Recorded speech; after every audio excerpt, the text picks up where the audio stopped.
This the link up. This the link up. This the link up. Welcome to the link up.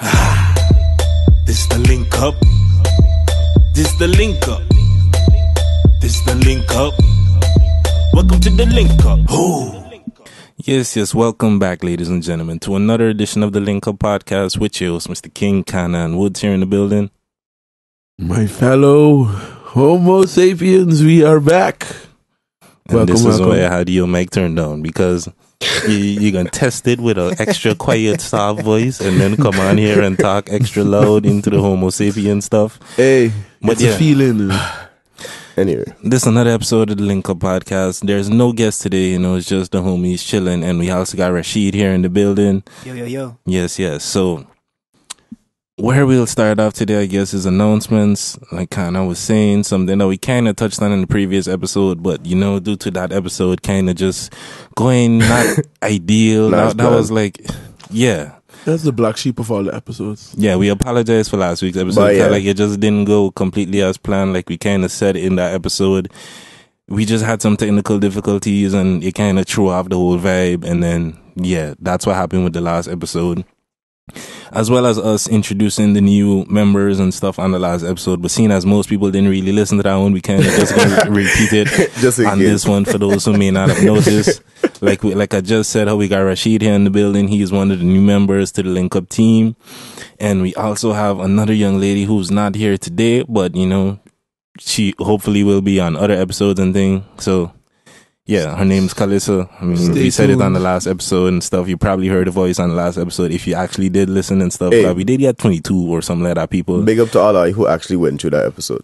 Yeah, I mean, appreciate it. Yeah. You're the real ones. Yeah, showing the loyal listeners that they don't need video, they just committed enough, even if it's just purely audio. Either that or they went out, they was like, oh shit, they got a video. Which I think was at least like 10 of them.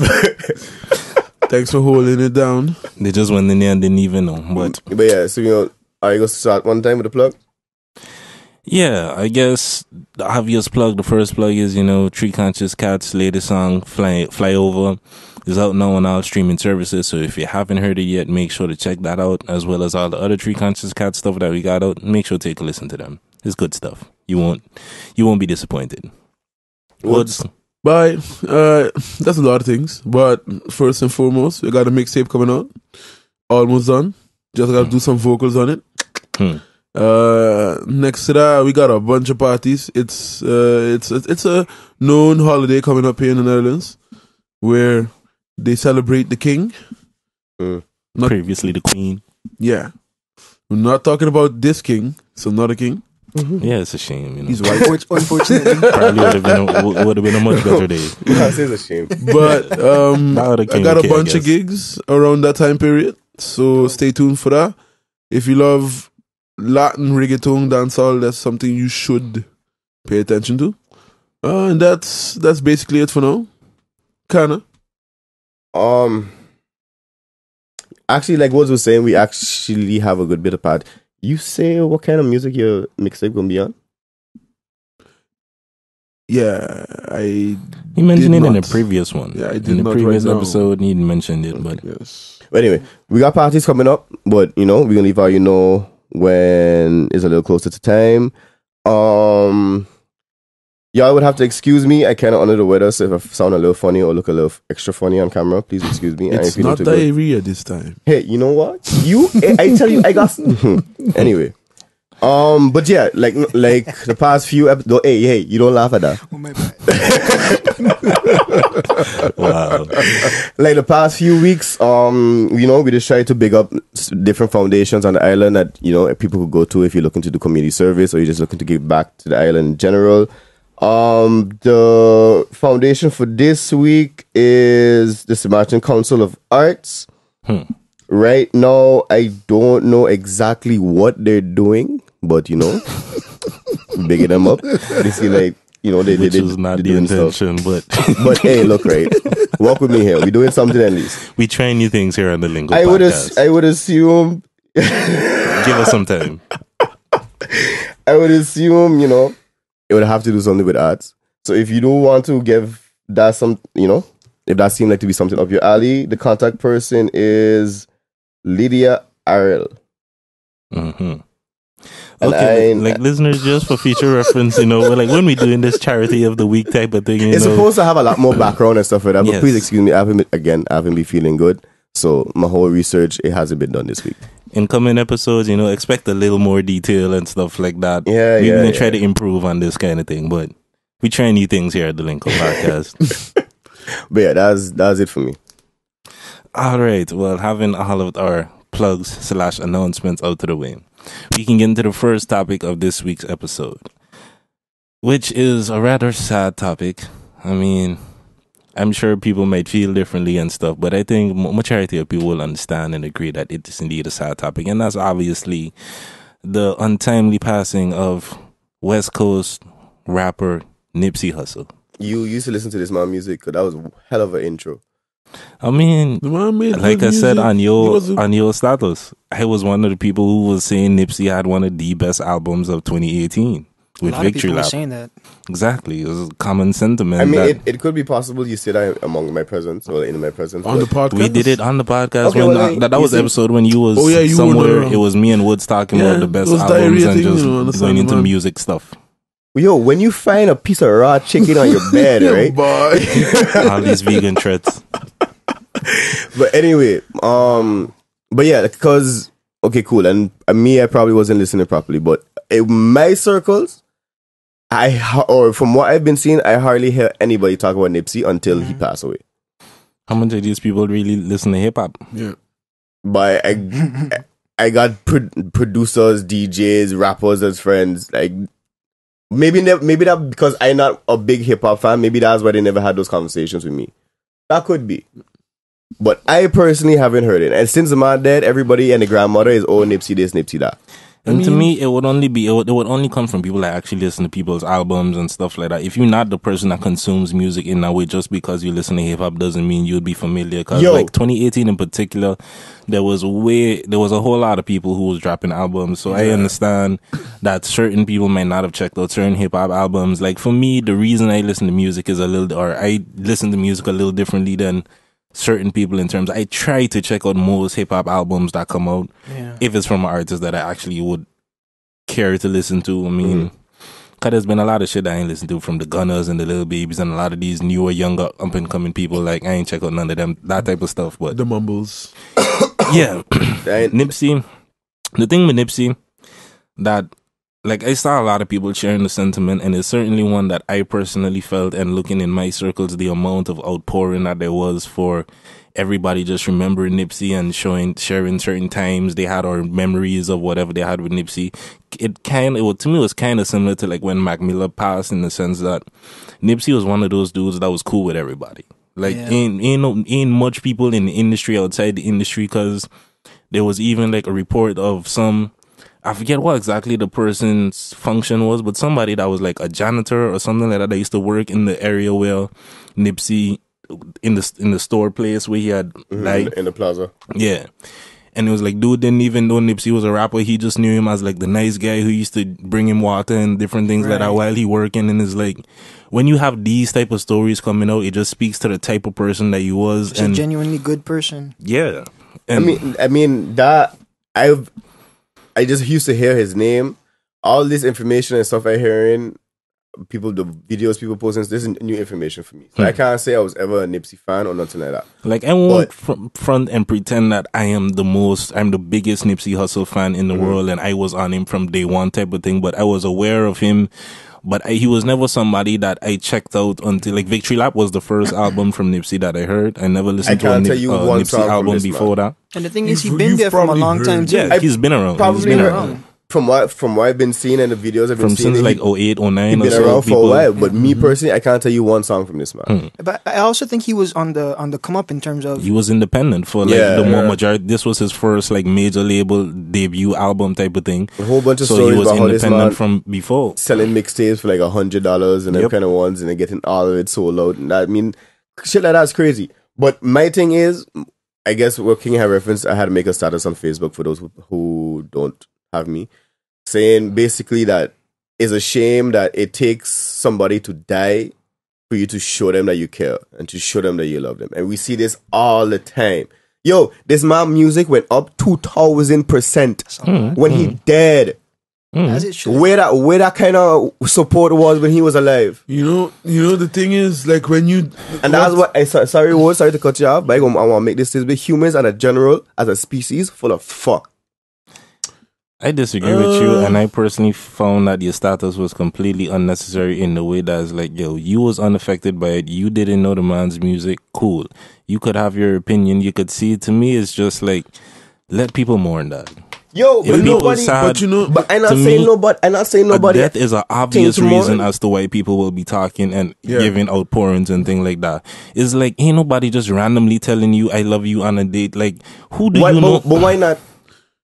Because there's no reason to. How you mean there's no reason to? That you know if you're going dead tomorrow, King? I understand what you're saying, but it's illogical, Kana. How you mean? But how you can say you understand what you're saying, but it's illogical? Because that's not how people operate. In the sense, if you feel like, okay, no, that's not the norm. That's something completely different. You're saying there. It's not how people. To me, it's like. There needs to be why do we talk about certain things in pop culture? Because something happened that makes it newsworthy, that causes people to talk about it, and that's how things go. If there's a reason that we're talking about something in particular, people are going to talk about it. And to me, because you wasn't that, or you not that tuned into the conversation been around Nipsey for the whole year, for people who, because his album had dropped in the beginning of the year, and people, whenever new albums come up, whenever people talking about that's the way that people are going to talk about somebody who is a rapper. Like the same way people probably gonna talk about us when we have an episode come out, we say something, that might be the reason that we're in people's mind for us to talk about or to say something in that moment. But it's not like people just talking about us or talking about anybody if there's no reason, if there's no, it has to be something to prime the conversation to come up for you to be like. But I think you're actually missing the point of the status then. My point is, why show them? Why is there not love on an everyday basis? And to me, people were showing love, but it's like, I don't know, it's going to be extra because the person died. Of course, that's obviously. But I mean, still, dog. To me, the difference, but again, this is my opinion. To me, the difference between what the conversation was when he was alive compared to when he was, now that he's dead, is completely different. And that's even aside to all of the conspiracy theories. That's something we could get into as well. Cause that's a bit of the humor side of it. But to me, is the gap humorous about on that side? That the government killed Nipsey. So you don't. What's humorous on that side? So I find it funny. I find let me put it this way. I find the conspiracy theories is funny. So it couldn't be that somebody was just jealous of this man and just run up and shoot him. Those are possibilities, but nothing factually has come out to say that all of that is completely not a possibility. Okay, then let me be a little bit more specific when I say funny then. Because I've been seeing videos about how, he was 33 when he was killed and going into the whole number stuff like that. Maybe because I know numerology type of thing. I ain't talking about those conspiracies. To me, the logic. No, but that's part of it as well. The most prevalent conspiracy that has been going around is people talking about. One? I don't know about nothing about that. Sorry. The most prevalent conspiracy theory that I've been seeing people talking about is obviously Dr. the attachment to the Dr. Sebi documentary and stuff like that. And if you just looking at it as this Nipsey Hussle thing, if you're not aware with Dr. Sebi thing, if you're not aware about what was going on in general with a lot of holistic doctors that don't have as significant of a name as a Dr. Sebi, or people who just associate with this thing, there have been lots of mysterious deaths and a lot of these people dying just because you associate with holistic healing, not more natural remedies and stuff like that. To me, all of that fits in perfectly if you're just another person. If you look at it as the same thing with police brutality, it doesn't look like it's a problem if you just look at, okay, there was a Trayvon, but if you look at the entire list of everybody that has died under these similar type of things, you see, okay, this is not just an isolated incident. This is something bigger than just that. There's a problem here. There's at least something going on. And that's the way I view the situation. And not to say that to me, the information that I got that points me, not to say that it is a conspiracy. Like you said, it could just be that. There are parts of that. But to me, the fact that homie was a known informant, the fact that he was a snitch, if you're a known informant, that means you work with the government already. You have certain deals. There was reports that it wasn't just the LAPD or something like that looking for this guy. There was multiple agencies on higher levels and stuff like that looking for this dude who killed Nipsey. The reason that multiple people beyond just the LAPD would be involved in something if it's just gang violence. To me, that is a little weird, and I would ask, why would there be Homeland Security and FCIA and these type of other federal people being involved in something that's supposedly just gang violence? To me, that seems a little unlikely. To me, and much as well, looking at the track record of how lots of other people in similar roles, not to say that Nipsey Hussle was a Martin Luther King or these type of things, but we know it came out later, at least, that CIA and government agencies was involved in the killing of these people, when at the time it was just like, okay, one of his own people killed him. We know that tactics that have been used to break up positive change in the black community and these type of things were done through the use of informants, getting people that in your organization to flip sides and work as double agents and shit like that, so you could sow division within the Black Panthers, within Martin Luther organization, within the Nation of Islam, with Malcolm X. It's not foreign for them to use that, so that they know that the perception will be different if it's just assume, okay, this is just some more gang violence, this is niggas doing nigga shit. There won't be any investigation. The backlash will be different. And to me, people like Charlemagne out there who just being completely dismissive of any of these type of things, as well as if you're trying to get at certain people are saying is like, you going into rolling 60s territory. Ain't just anybody like going to be able to get that close to Nipsey. Like, you gotta be somebody that knows him to some degree. If you got dudes around, like, just think on the way people on Siman, for example, operate. When you see a foreign car in a block, everybody watching that car to be like, yo, you know who that person is, and that type of vibe. Like, I don't expect it to be no different necessarily there. So you have to be somebody that is at least familiar from the same neighborhood type of shit to even get close.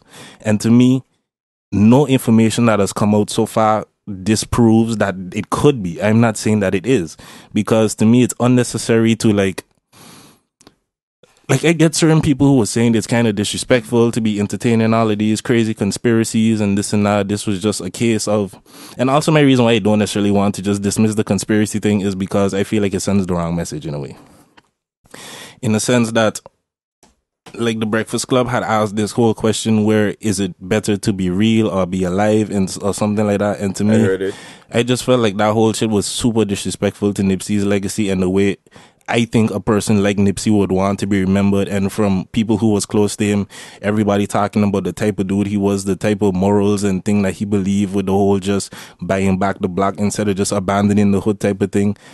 I feel like that's the wrong narrative to send in wake of Nipsey's passing, to be like, okay, cool, well, just fuck everything Nipsey believed. He was an idiot for doing what, like, that's the type of way I feel like the Breakfast Club in particular was painting the situation. Like, Nipsey was just being dumb for living in the same hood where, you know, people gonna get at you, you should have been left type of thing. I'm like, the man was doing admirable shit.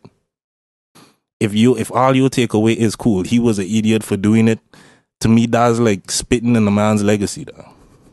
I don't know. I see the same interview, well, not interview, but the same clip, I guess. Or I saw like a 5-minute clip of that same when it was asking to what's better, to be real or to be alive or something like that. They were saying. Yeah, I forget the exact question. Yeah, but. And I didn't take it that way. To me, it was, yo, look, everybody just talk about, yeah, when you make it, you go give it back, you give back to the hood, you gotta come back, you gotta do this, you gotta do that. But then you have cases like Nipsey who like, just like you said, do so much for the hood, give back so much, like what everybody say. Everybody in their mother got a story with this man. And that's, like you said, admirable shit. But at the same time, was more important that this man could be alive to continue to affect other people's lives future on, or just have that one moment where he do, okay, cool, he do what he do, but bam, man dead. Is that worth it to going back and giving back to your community if you just, in a couple of years, you can just gonna die? And I don't think the argument was for him to not go back and help the community, right? I think it was about... No, but that was the stuff. Like, why would you continue to go back to the hood and give back to the community if you're gonna just always be in a situation where somebody could either be envious or think that you think that you too much and you too good for the hood and they want to get back at you. Mm-hmm. And if you look at it, is your own people that would end up doing it. If we look at St. Martin, who will be messing up with each other except for our own? But even in that case, right, who you expect to actually help the hood, right? Other than the people that keep going back. There's different ways to it. I mean, look, this is all just my personal opinion. Yeah. But seeing how deep Nipsey was in it and hearing all the stories, to me, he could have been controlling or had somebody there taking control of it, and he would have been somewhere else doing other things. To me, he was too hands-on, but then at the same time, one, I can't give him too much blame, because even as somebody as a business owner, somebody who wants to go into business as well, you always going to be more comfortable if you can take control of the situation, or take control. You could be there on site. It's always better for you as an owner. Two, again, everybody's saying the man was from the hood, he was this, he was that. But when you reach a certain level of status, you have to understand that I feel that at least people need to understand that your life, especially if you continuing to help people, is more important than just a couple of years in the hood or giving back. Because now look what. All the people he was helping, what gonna happen to them now? Granted, hopefully he put them in a position where they could, fend for themselves, and he teach them to fish rather just give them fish. But then how many more people he could have potentially helped if he was still alive?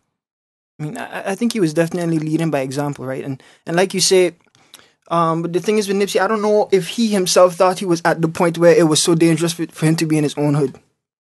I mean, like, maybe from an outside perspective, we think, okay, at this point, at this level that he is at, he shouldn't be there, right? No. But we don't know what he was thinking about himself, his self. And I feel you, and I ain't gonna give you no lie. One of my questions too was, what the fuck? This man supposed to be this big gang, not big gangster, but back in the day, he used to be this big crip. He's supposed to be still in the streets and stuff like that. You telling me nobody shoot back? But then I had to. That was my first feelings when I just see the videos and all that crap. There was other people with him who also got shot. But not only that. Why I had to backpedal off of that a little bit, that sentiment, was because the man used to hire a lot of ex-cons. You can't be around or associated with somebody who got a gun if he's an ex-con. So that's like a compromise this man had to make. So that's another. I don't know if you could have armed security or armed guards there. I don't know if that would have been like a loophole. But Jesus, man, nobody was there to shoot back. Not his bodyguard. Like, nobody. That's one thing I will certainly agree with you on. Like, nobody. Yeah. To me, like, I just don't want the message to be like, okay, you know what? If you get money, turn it back on the hood. Because that's my biggest concern with this thing. That's why I took the issue with the way the Breakfast Club thing was covering, because that is, to me, the message that they're sending. It's like, once you make it, forget the hood, leave it, because the hood is always going to be the hood. People going to hate you there forever. And I'm not saying there isn't any truth to that. Like what you were saying about the jealousy, resentment.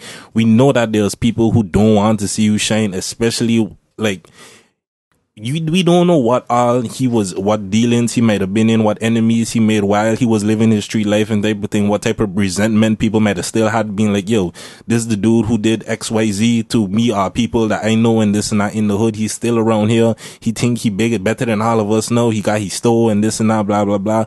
I know that all of these is very... The whole plaza. If I'm mistaken. He had owned like 4 to the 7 buildings, but he was on his way to owning the entire corner, more or less. Like, he owned a decent amount of the buildings in it, but all of these type of things, I know that there's people who was looking at man like, I don't want to see you shine because you fuck me over, or you fuck somebody else I know from the hood over in some other way. Potentially, I don't know if that's what he was doing, but if you in the street life, there's going to be some kind of dealings that you did doing with that somebody might not take it the same way or view it the same way and start looking at you funny because of that. So that's why my question is, why jump straight to the conspiracy theory? That's what I find is laughable, because if you this old, again, like what everybody portraying, and I'm gonna pretend like I know him either or had listened to him. Because to me, it's not about jumping straight to it, but nothing disregarding it. Like, I just don't feel like nothing has come out that it needs to be dismissed, because you can't deny the fact that homie was doing a lot of groundbreaking shit.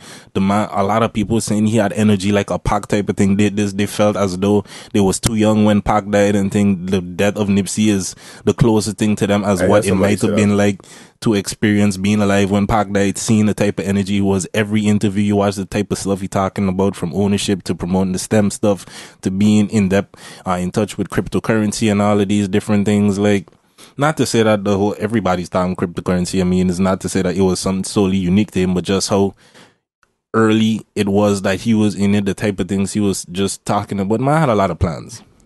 man was just getting started with a lot of things, and I feel like that's why it hit a lot of people. Like, your first debut solo album just came out. It got Grammy nominated. All this love you getting and praise from that album, and you just dropped a single like not too long ago. You dropped the first single for your upcoming album, whatever that would be, and it's like people wanted to see what was coming next from Nipsey. And then before you could really affect the culture, it was like bam, gone. Yo, and the thing is how it happened. Oh, you see the video? I would assume you see the video. You see the video? Yo, I avoided that. I ain't trying to see. But I wouldn't blame you. But how it was, right? The man, it seemed like they was having a conversation from before.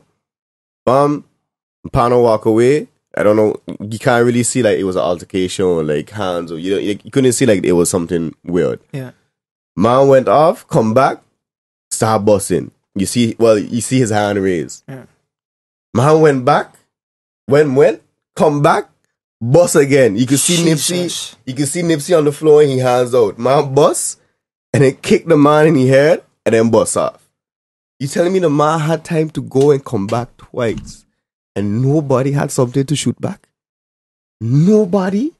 And this man supposed to be an OG. This man supposed to always have people around him and nobody. And you see, and this is what I had get from the Breakfast Club thing.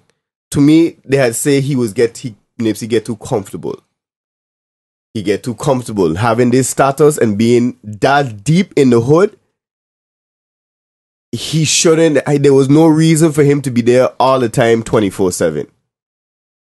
In an area like that, having the level of status that he not only had but was still growing. Like, are you saying Grammy nominated? He was doing the documentary about Dr. Serebi. He was his store was one of the first smart tech clothing store. Something like that. Something along those lines. All kind of thing the man had going for him. And then nobody was there to shoot back. I find out wild, but I just find out wild. But I see it like homie was there with three people. Three people got hit. Nipsey wasn't the only person that got shot. No, that's true. I understand where you coming from and how you say it is like the way you say it. Cause watching the video, it wasn't that much time. Dog. It all like, yes, he did run, come back, but it wasn't that much time. That was like, okay, cool. You hear bullets. I don't know if most people necessarily run into that, especially if you don't know which direction the bullets coming in. Yeah, maybe there was cool. people in the store or something. They just hear bullets. They don't know who's shooting at who. And I can't necessarily blame them if their first reaction isn't, let me come out and start shooting type of thing. If the people he was with, those would be the people I might have expected potentially shoot back, but they get shoot as well. Yeah, so that's it's like, true. I don't... To me, ain't much else. The only thing I feel could have prevented that is the obvious, okay, if Nipsey wasn't there. But other than that, yeah, the armed guards type of thing, if he had more security that was armed and shit, and his like bodyguard wasn't there with him, but I guess, people people got their lives he too. brought us though. Yeah. The man, can't expect the man to, that was my first question again. Where the bodyguard was. But these people got lives as well. They can't be on my ass 24/7. But again, I would figure if you go in that, if you're going to be in the hood like that, you're at least, you're pulling up in your Phantom and everybody there is still driving a 2012 Toyota. You have something, at least some kind of protection. To me, the main thing with all of this is I'm curious to see what happens with this Eric Holder dude who's a suspected shooter or killer who's in custody now. I'm curious to see how his trial is going to go, how the case is going to go. To me, that will be very revealing in a way. And to me, that's the main thing I'm waiting to see in a way, to see whether I completely abandon my conspiracy theory if it's deemed that by certain people. That's another thing. He was in solitary confinement, right? Eric Holder dude? Yeah, they have to because according to rumors, the Crips put a... Yo, the Crips put a green light on him. Right now, cause that's fuck up. Because if... The fuck up thing about that is, if it's not him, he also dead. But he didn't do it? Unless they come out with like... If he gets released and they say there's not significant evidence and then later they find out there's someone else, it's a possibility he gonna be dead. But then what I hope it ain't true, but there was stuff going around on Facebook by how his mother and his child and his family members had get killed already, I really hope that's fake news. Cause I was taking shit too far.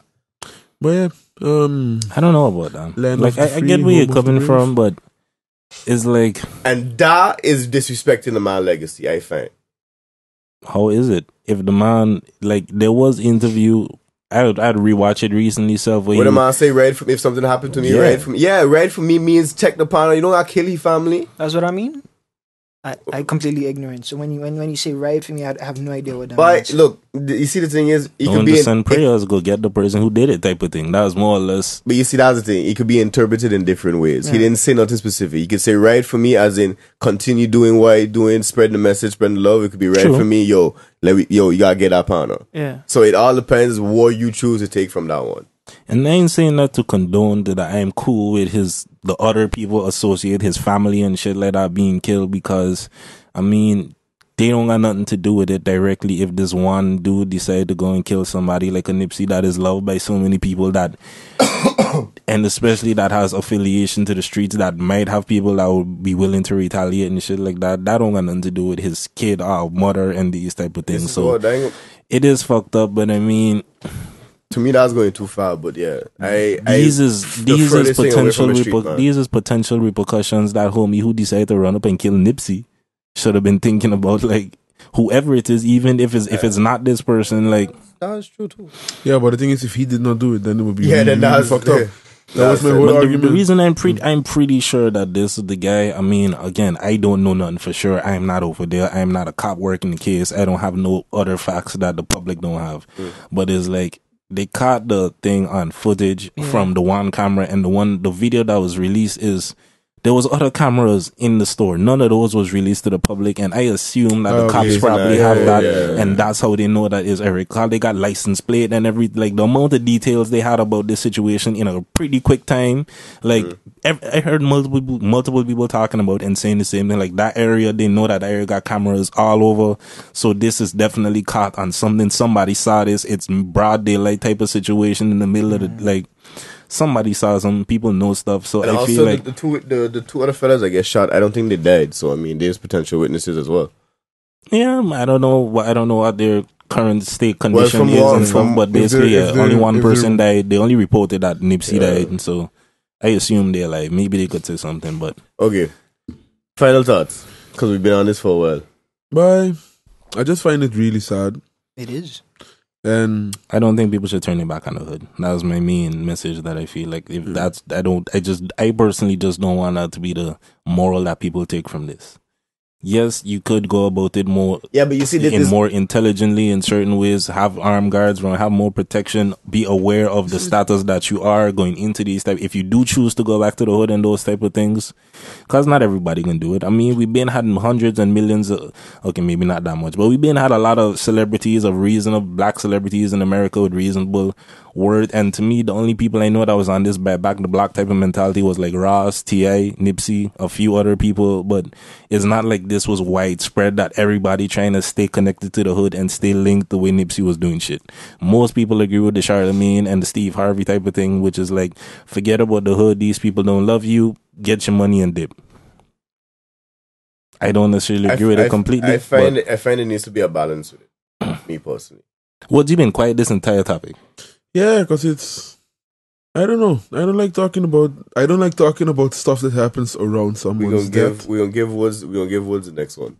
Yeah, I don't like to talk about a lot of things that happens around someone's death. I just want to wait for the court case to go out and see what happens to then give my final thoughts. But now everything is still, they haven't really released anything. So there's a lot of like we stand up talking more about what happened than just talking about the man. You understand? So that's I don't like talking about some things that happen surrounding someone's death. That's basically it. Especially someone that I don't know but still respected.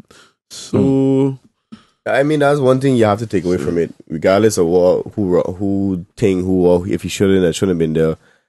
Yeah, give Jackie jacket. The man was doing shit. He affected a lot of people's lives.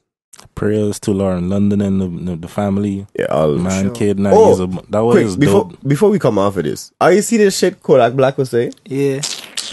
I need a slap. All right. So Man, I think we all got the same consensus. It was pretty much disrespectful. Of course. Like, nigga, come on, man. Like, don't waste your energy on Kodak, dog. Alright, I just was curious. Let's shine some light on Jay-Z starting a $15 million trust for Nipsey's kids. But don't spread that though. I heard that was fake news. Oh, okay. Let's. I heard multiple people actually saying that was fake. Okay. True. So let's not put that there so quick. With that said, let me get what he emotional topic. So guys, I gotta set the mood first, right? So yesterday, I was doing my anime rounds for the day, and I decided to go back and watch an old episode of a show that I'm currently still watching. And for those that are wondering what it is, it's called One Piece, the best anime in the world. Hey, I agree. I have to agree. Yeah, I would. But anyway, I wouldn't completely agree. I disagree, but I'm gonna let him get his shit out. Yeah. Say what you get to where you good. Yeah, just say okay. Regardless, it's the best anime in Asia. So even if you want to say anything, it is a really good anime. Continue. So I was watching an episode where a young boy was trying to save his brother from dying, and that whole bit took like 40 episodes, and this man was just going, running, got beat up, stand up, kept going. I don't want to spoil it. I highly doubt 90% of the people listening to this podcast watch anime. But you never know. Much less One Piece. Well, for the ones who watch and anybody that watches One Piece already been watch that shit, because that's an old episode. No, but some people might start now, and then there's like 700 episodes. Nobody's starting a 700 episode show now. If you wasn't already in it, they're not starting now. Hey, I ain't gonna lie. I wish I could delete all the episodes. Exactly. I would love to go through all the episodes again and like have it brand new. Because that shit is sick. I support anybody trying to jump on now, even with all the episodes you have. Yeah, I support it. Like 100%. You just have an episode a day for like years. Like episode a day, big man. Episode like 24 minutes. You go through like 30 of them in one day. Even if the anime is too much, you can read through the manga in a few months. Yeah. I don't want to spoil it. So anyway, what happened? Something happens in the thing, and I already seen this like 2 times, and it's been a while that I didn't see it. But every time I see it, like that whole arc, I cry. I cry. And I know it's going to happen. And I want to change it, right? You are yelling at the screen, man. But I know it coming now. And I still cry. I can relate. 100%. You okay, no, are you going a little too far with that now? I can relate. Are you going a little too far? Like, that's why, like, there's a lot of show that does this, but that's one show that like legit, like that whole arc is so emotional, and you don't get the payoff that you want. You have to give a little more context as well. It's not the whole thing. The man trying to save his brother, and his brother get killed in front of him. Spoiler. But fucking spoiler. The worst thing about it is the man had his brother. So sorry, he could have saved him. Yeah. And then he lose him again. I fuck was playing with bad emotions, right? As an anime fan too. I was celebrating happiness, and then the next episode, I was dead. You know how many times I die? And then for the rest of the series, you know you just how many hate the people person died on that like, yo. So far that's my favorite arc. There is no arc, like legit, like there is no arc that beats that arc for me personally. Fair enough. I definitely. In One Piece, I agree. No, I had enjoyed. In One Piece, I enjoyed Enies Lobby too. Has Dragon Ball Z ever made you cry? No, because half the time they're screaming and beating the shit out of each other. Dragon Ball Z isn't a cry type of anime. Yeah, for the most part, Dragon Ball Z is fighting. Honestly, yeah. Honestly, and coming up with excuses around it why we need to create somebody else to fight. It's not just that. Why you have to be screaming for 2 episodes? That's not true. That's my main question. Even as an anime fan, why I have to be watching this man screaming for 2 Dragon Ball Z made me cry. When? Which there's arc? There's 2 arcs. There's one in the Frieza arc. Frieza arc was quite sad, no? When you take out Krillin? When Krillin died? I've been watching Dragon Ball Z since Dragon Ball, no? And I already knew that Krillin died once. And the rules that was established was that you can only revive someone once. I was kind of happy. How many times Goku dead? Like enough times. In that, he also died once. In the freezer arc. Yeah, but in the total entirety of Dragon Ball and Dragon Ball Z two times. Yes. Did Cell kill him? He died twice. Did Cell kill him? No. Yes. Because it was Gohan to take him out. Okay, I find we got a little too deep. Yeah, but anyway, regardless of that, it made me cry.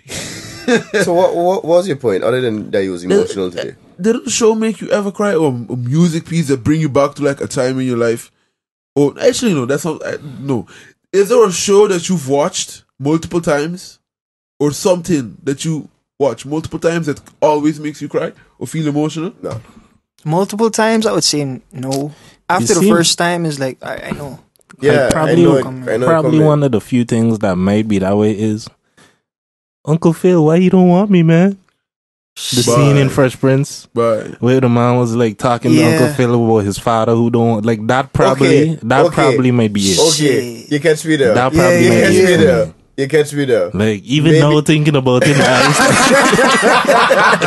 eyes. Like just now thinking about the scene, my eyes start to water a little bit. Like hey, but you know, okay, maybe this made the scene more powerful for me. Cause I don't know if it's necessarily true or not, but it's just what I had to read. That specific part of that specific scene wasn't planned. Like when I remember hearing something about that. When Uncle Phil had like the ending of Will's line, because he also had issues with his father growing up and stuff like that. So all of that wasn't part of the script. Like that was real. So that's why I don't know if it's true or not, but I think I had read it and I had believed it. He's known to improvise in his roles. So, especially on the Fresh Prince. So hearing that had kind of make the scene a little bit more tense for me. That was definitely a heavy moment too. You catch me with that one. That was definitely a heavy moment. And to bring back again, Lion King always makes me cry. Simba. The death of Mufasa. Yes. But I don't know if that would make me cry at this point.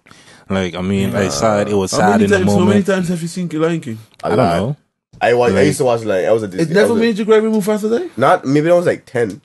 Yeah, probably like one of the early times that I saw it. It might have at that point, but I can't recall that scene. I don't even think so because I had leg scar, so I was a little twisted with that. He was one of them. He's one of those. Yeah, I had like the hyenas and shit like that. So wow. Oh my god! This reminded me of like a scene in How I Met Your Mother where Barney was talking about the Karate Kid. And never watched it. Wow. That's sad. How much Karate Kid was like that was life. Yeah, but like there was a moment where Barney was just talking about it, and if you know the character of Barney, if you watch How I Met Your Mother, Barney is ridiculous, but in his mind, the hero of that was, I don't remember his name, something Zabka. Basically, whoever was the villain in the Karate Kid, that was in his mind, that was the true Karate Kid, and that show was truly about this guy, and he had a complete. Just you saying Scar, it made me think on that. But since people ain't familiar with How I Met Your Mother, it makes the reference. Another show that made me cry. How I Met Your Mother? How I Met Your Mother is great. Like the ending I already hypothesized. I'm not going to talk about the ending is. What the ending, because when you talk about How I Met Your Mother, like usually when the father has to explain how they met their mother, something happens. At this point, that show does annoy me, dog. It just play way too much on TV. Because it's great. It's amazing. Because it's great. I watch a couple of episodes. I don't know. I could watch Friends. It's better than Friends. I could watch Friends and How I Met Your Mother. But I want to stay alive. How I Met Your Mother was one of the most interestingly written shows that I ever watched. In the sense that you had a show that went on for 8 seasons or something like that, and everything ties in almost like perfectly. Like it's one of the best written shows that if you could keep a story interesting for 8 seasons long. And I mean, yes, the part of the joke was like every episode is How I Met Your Mother, and it introducing the kids, telling the kids then about some woman who he met along the way in his dating life, and all the women he dated to eventually get to meeting the mother of these kids. Like a lot of women. Okay. To me, just the whole premise of it, the show being seen through that whole lens, to me, that was like one of the things that make it so unique. Like I've never seen a show use a kind of framing device to set up the whole story that like every episode is all revolving around this one premise of How I Met Your Mother, and this is part of the journey that led up to How I Met Your Mother and how it all ties in. To me, all that is the reason why How I Met Your Mother is probably one of my favorite. We had this conversation, I think, with Gilda when he was on the episode about favorite series or something like that. For me, How I Met and I Your didn't Mother mention it there, but How I Met Your Mother is definitely like, is Fresh Prince. How I Met Your Mother would be like second for me. And like the amount of times I rewatch that over on Netflix, just How I Met Your Mother is amazing. Fresh Prince and for me would be Sons of Anarchy, because the never watched Sons of Anarchy. Yo, the twists in that thing don't make sense. But I think the only movie I could come up, it wasn't a show, but they had a movie that had made me cry. And I remember when I was watching it, I was a decently grown age. Marley and Me. That was the thing with the dog, with right? the dog, but then because I had a golden retriever as well, and he had like not too long ago died, so it kind of hit a soft spot with me. When you had when? Well, it was a chow and a thing. He used to have the one who used to always be chasing all you up and down the road, and his mother was a dark brown one, and like she had passed away, and like when I had watched the movie, I kind of hit a soft spot. So I had, she had a couple of tears, but with a female, I was with a female, so I had to like toughen up a little bit. I feel you. You're allowed to cry. That's a whole other subject we are getting into sooner or later again. I think recently I've become a crybaby when it comes to that. Yo, me too. There's I lots of shows not series. crybaby, but I realized like a lot of different animes, especially when it is like to be talking about like friendship and oh my god, I used to be like, yo, that's the type of friendship I used to want to have, and then like it's hard to I'd be thinking something wrong with me. Though. I'd be like, I should be crying in these moments. No. I should be crying in these moments. Dry eyes. I don't be crying.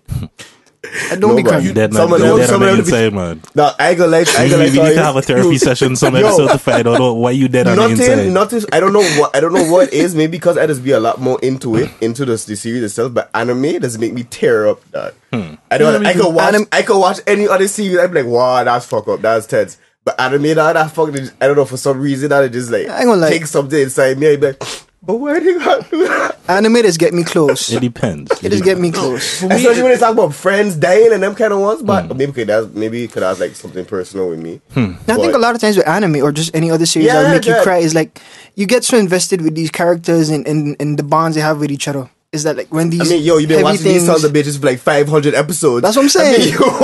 You won't get invested in somebody.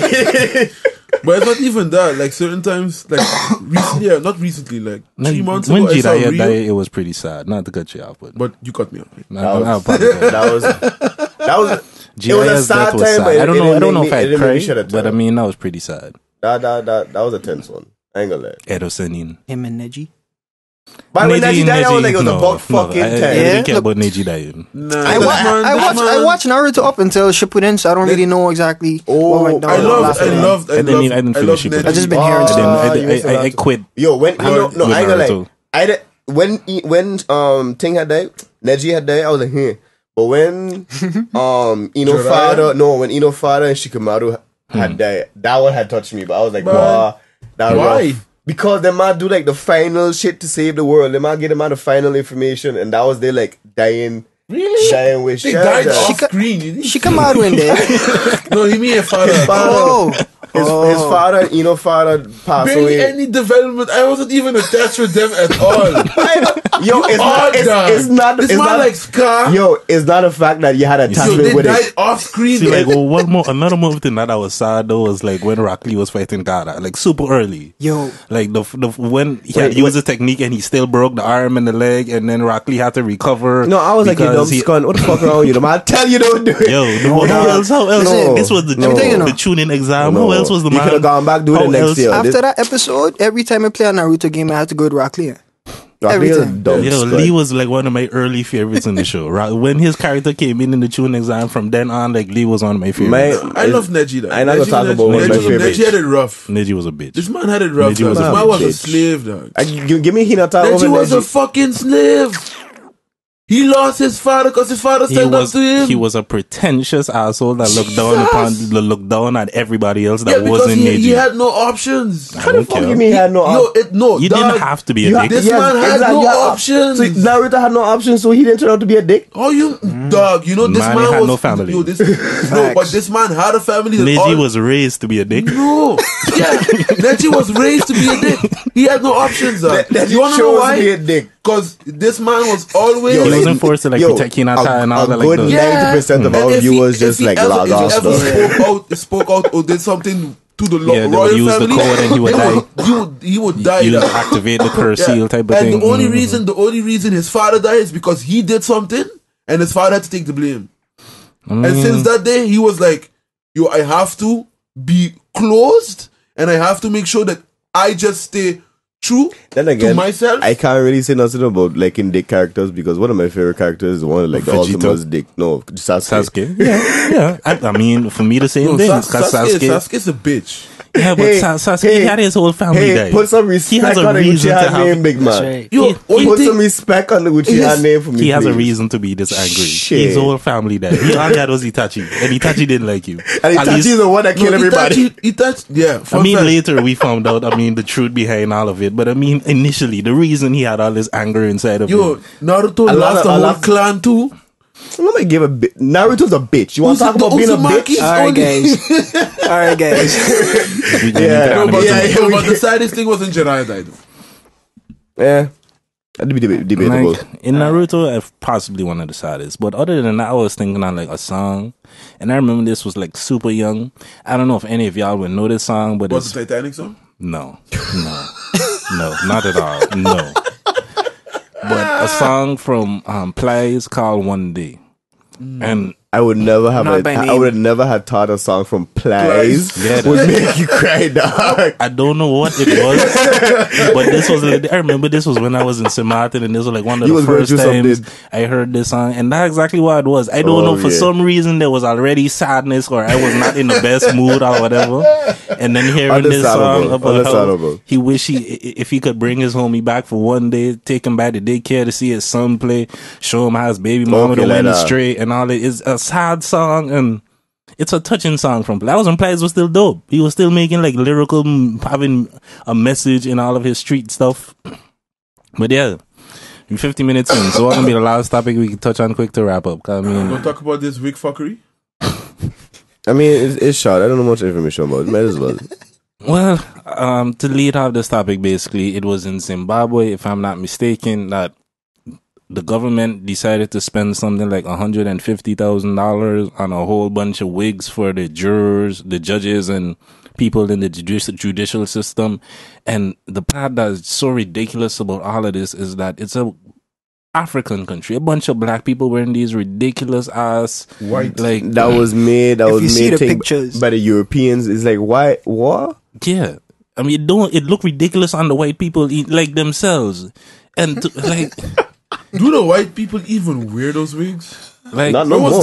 Certain people in certain countries, it's still applicable. I forget, that was an article as well. They had mentioned that certain countries, there was a couple of other sadly, there was a couple of other African countries that still do the whole wig nonsense in their judicial system, but there was certain countries that still do it. A couple of them have abandoned it. We can't tell nobody about the traditions, I guess. No, that's a ridiculous tradition. I'm gonna tell you about that tradition, and it's ridiculous. If it's tradition, then why did they have to buy them from another country? Because they're the only people that makes them. You need them authentic wigs. You don't want the bootleg wig. You need to go to the source.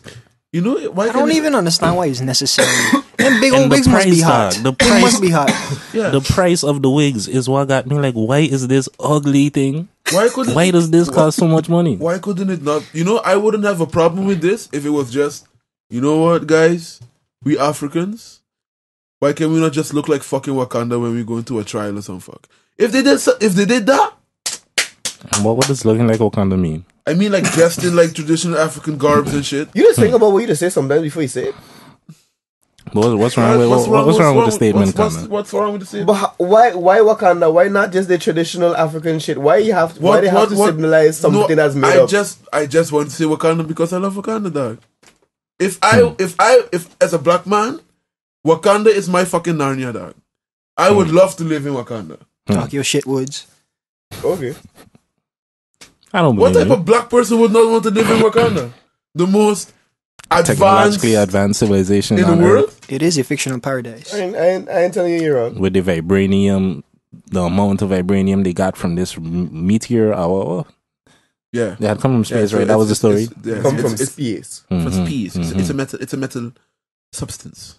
I saw a video today that was talking about. I'm gonna watch it after we record the podcast to find out what exactly the detail is. But the title of it was something like China's vibranium. They got some super rare element type of thing. I have no idea. I mean, it seems like a clickbaity type of article, but I'm curious to see what type of element they talk about and what makes it so real. You never know these days. Like, it's sad we in a point in time in like society where you don't really know what's real and what's fake no more. You really got to be checking the article, who write it, where they work in. Like, if you really want to see if it's true or not, you have to go do a whole bunch of research, and a lot of people don't got time for that fuck no more. Or just lazy like me.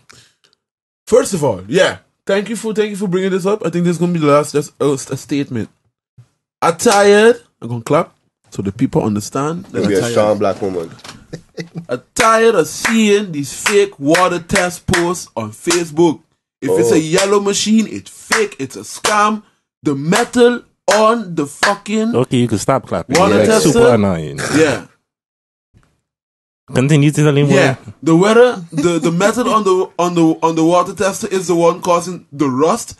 That's what you see when it turns brown. Is the rust on the metal from the thing. It's a scam that people use to sell their waters to unsuspecting okay, people. so for those of you who don't actually know what we're talking about, there seems to be a video going around on Facebook where a guy puts in water, bottled water, spa water in one cup, and he puts in what he called calc water, or what he called calc water or pipe water from here in the Netherlands.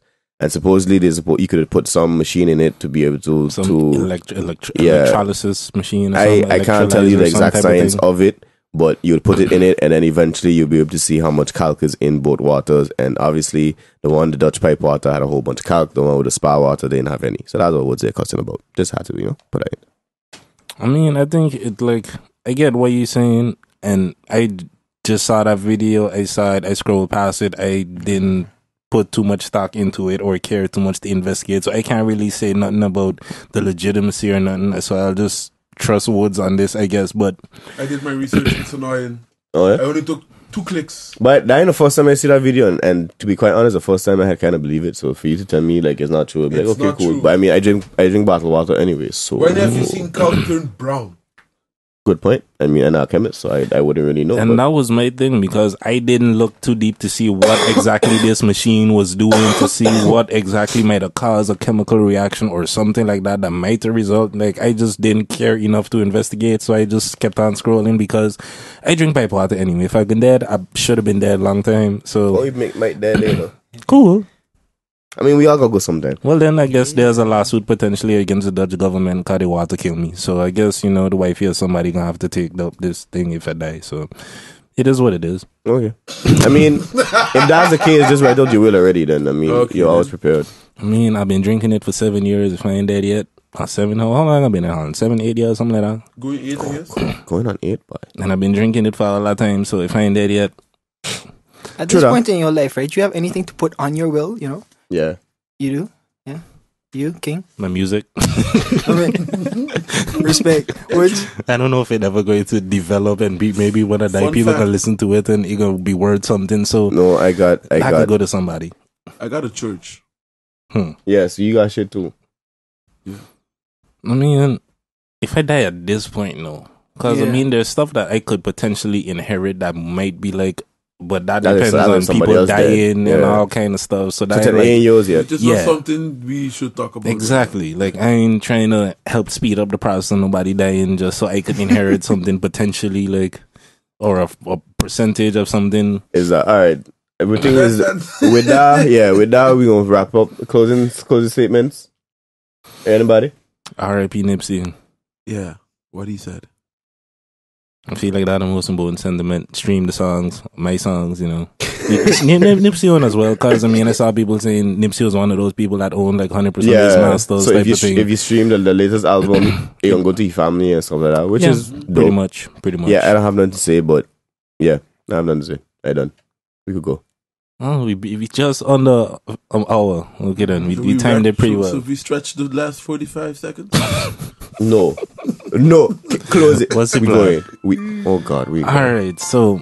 Having all of that said, people, I hope you enjoyed this episode of the Link Up Podcast. You know, I think this is episode 74 or something like that, if I remember correctly. 74. But yeah, we didn't even announce it. But yeah, with all of that being said, people, hope you enjoyed it, and we'll see y'all the next time we link up. Bless. Peace.